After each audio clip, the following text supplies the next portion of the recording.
Bismillahirrahmanirrahim. Assalamualaikum warahmatullahi wabarakatuh. Alhamdulillah, kita sampai di pembelajaran kedua, yaitu tentang tematik. Alhamdulillah, minggu kemarin kita telah belajar tentang pertumbuhan pada hewan. Minggu ini kita akan belajar tentang pertumbuhan dan perkembangan tumbuhan di pembelajaran 1 subtema 4. Tumbuhan sebagai salah satu ciptaan Allah Subhanahu wa Ta'ala juga mengalami pertumbuhan dan perkembangan. Perkembangbiakan pada tumbuhan dibagi dua, yaitu perkembangbiakan secara alami dan perkembangbiakan secara buatan. Perkembangbiakan secara alami yaitu dengan tunas, biji, spora, dan umbi. Contoh pada tunas adalah pohon pisang dan bambu, sedangkan pada biji adalah pohon mangga. Perkembangbiakan secara buatan yaitu stek dan cangkok. Stek adalah metode perbanyak tanaman dengan menggunakan potongan tubuh tanaman, contohnya adalah pohon singkong. Sedangkan cangkok adalah menanam batang atau dahan yang diusahakan berakar terlebih dahulu sebelum dipotong dan ditanam, contohnya adalah pohon jambu biji. Tumbuhan memiliki anggota tubuh seperti manusia, tetapi berbeda. Bagian-bagian utama tumbuhan terdiri dari akar, batang, dan daun. Sedangkan bunga dan buah menjadi pelengkap dan memperindah bagian tumbuhan itu sendiri. Selanjutnya, kita akan membahas daun secara mendalam. Yang pertama, bagian-bagian daun. Bagian daun dibagi menjadi dua bagian. Yang pertama adalah daun lengkap, yang kedua adalah daun tidak lengkap. Pada daun lengkap terdiri dari pelepah, tangkai, dan helaian daun. Sedangkan daun tidak lengkap hanya tersusun dari satu atau dua bagian saja. Contoh daun lengkap adalah daun pisang, dan contoh daun tidak lengkap terdapat pada daun mangga. Yang kedua adalah jenis-jenis daun dan klasifikasinya.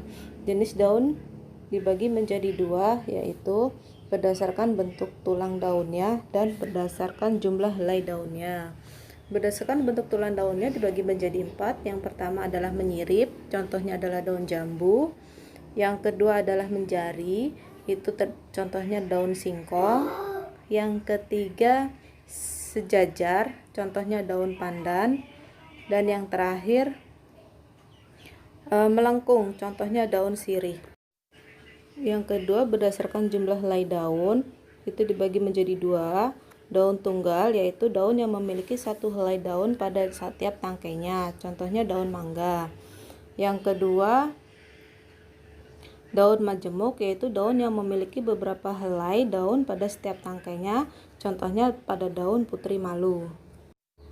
Selanjutnya adalah fungsi daun. Daun berfungsi untuk fotosintesis atau pembuatan makanan. Berikut ada video tentang proses fotosintesis yang terjadi pada tumbuhan. Apa itu fotosintesis? Secara sederhana, fotosintesis merupakan proses pembuatan makanan atau energi yang dilakukan oleh tumbuhan hijau dengan memanfaatkan bantuan cahaya matahari. Pada proses fotosintesis memerlukan cahaya matahari, air, klorofil atau zat hijau daun, dan karbon dioksida. Lalu, bagaimana proses fotosintesis itu berlangsung? Mula-mula, akar menyerap air yang diperlukan tanaman untuk proses fotosintesis. Air yang diserap oleh akar kemudian dialirkan menuju ke batang, lalu menuju ke daun.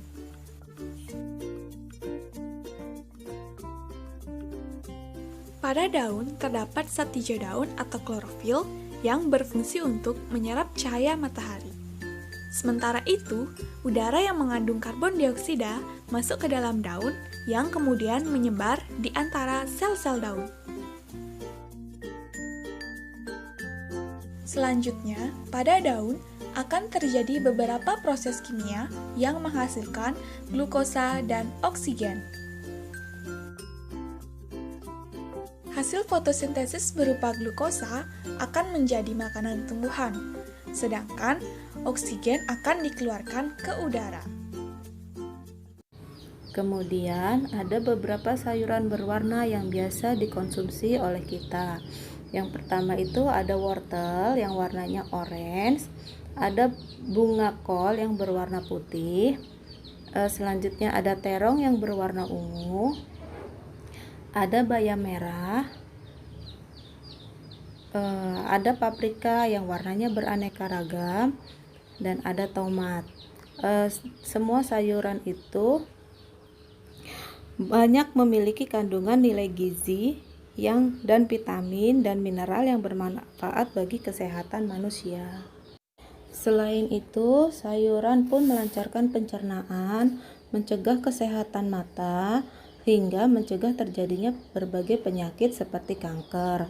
Oleh karena itu, anak soleh dan soleha harus memakan sayuran karena sayuran itu banyak sekali manfaatnya bagi kesehatan tubuh kita agar kita menjadi kuat dan sehat. Tugasnya ada di halaman 158, kegiatan 1 menjawab pertanyaan, dan di halaman 159 kegiatan 2 mengamati gambar. Lalu di halaman 164 tentang tahapan-tahapan fotosintesis pada tumbuhan. Demikian pembelajaran kita pada hari ini. Ustazah harap anak soleh dan solehah dapat memahami apa yang sudah kita pelajari pada hari ini tentang proses pertumbuhan pada tumbuhan. Ustazah akhiri, wabillahi taufiq wal hidayah. Wassalamualaikum warahmatullahi wabarakatuh.